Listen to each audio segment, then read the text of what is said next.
This is 6434, and I'm Alma Campos. Hello and welcome. Tonight we explore the Partial Birth Abortion Ban Act of 2003, its pitfalls and its triumphs, its congressional failures and successes, and all of the political actors involved in this tumultuous bill. Now we are going to be taking a look at how interest groups have played a role in the failure and success of the partial birth abortion ban, first proposed in 1995. Today we have with us Douglas Johnson, the Legislative Director of the National Right to Life, and Gloria Felt, the President of Planned Parenthood. How do you think your groups have influenced this piece of legislation over the years?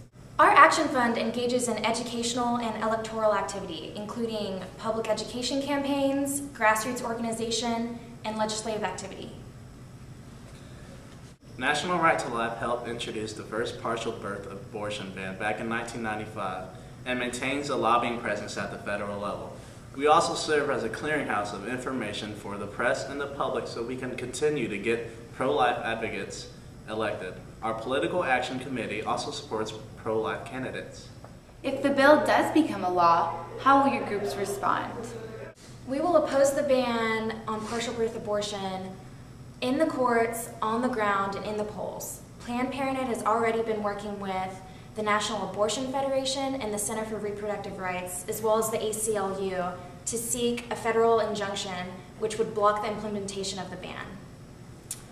We are confident that if the federal cases reach the Supreme Court, it will uphold its 2000 ruling, which struck down a Nebraska state law very similar to this ban, and will not blindly defer to the findings during the congressional debate.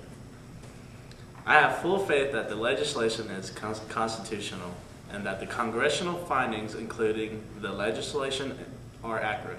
National Right to Life will file amicus curiae, or friend of the court, beliefs to help educate the courts and provide them with our point of view. We also see the passage of this ban as a beacon of hope for further opportunity for passage of more pro-life legislation. Do we consider a child that may not live long or may have an abnormality to be less of a child?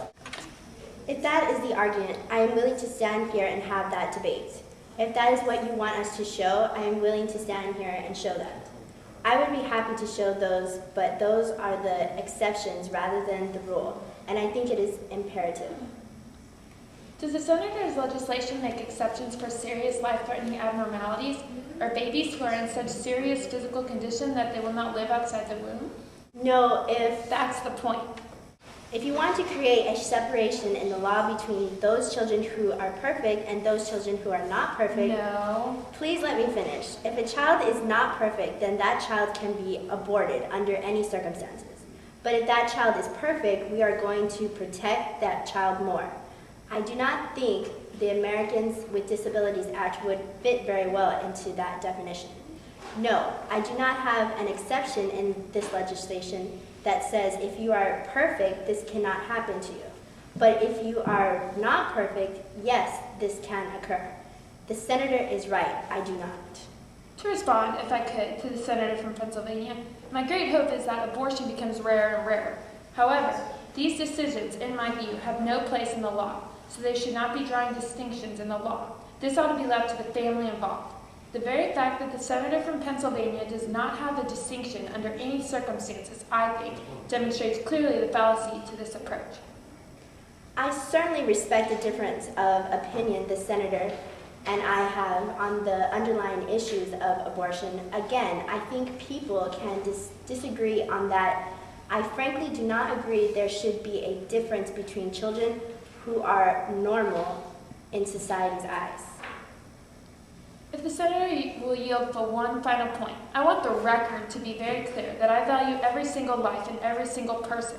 But if the Senator can explain to me how the United States government will be making these decisions without imposing onerous burdens on women and their families, I'd be more than happy to listen. But based on my understanding of how this has worked in other countries, from Romania to China, you are about to set out To liken a ban on a brutal procedure such as partial birth abortion in the forced abortion policies of China is fairly substantial stretch. I do not accept that this analogy, I do not think it holds up under any scrutiny. With respect to the other issue, let the record speak for itself. This administration strongly supports the enactment of H.R. 760. which would ban the abhorrent procedure commonly known as partial birth abortion. This bill narrowly tailored and exempts those procedures necessary to save the life of the mother. Partial birth abortion is a procedure not accepted by the medical community. Approximately 30 states have attempted to ban it. This administration strongly believes that the enactment of H.R. 760 is both morally imperative and constitutionally permissible. The administration strongly opposes any amendment to the bill which would limit its application to time after the child is determined to be viable, which would allow this procedure to be used as a 5th or 6th month pregnancy. This administration supports the exception of procedures necessary to save the life of the mother, but strongly opposes any amendments to create additional exceptions, because these exceptions may create open-ended loopholes to allow the use of procedure even in the 3rd trimester. So there you have it, ladies and gentlemen. In the words of Schoolhouse Rock, the Partial Birth Abortion Ban Act was just a bill, yes, only a bill, sitting there on Capitol Hill in the capital city waiting in committee. But eventually, through the acts and procedures of Congress, became a law.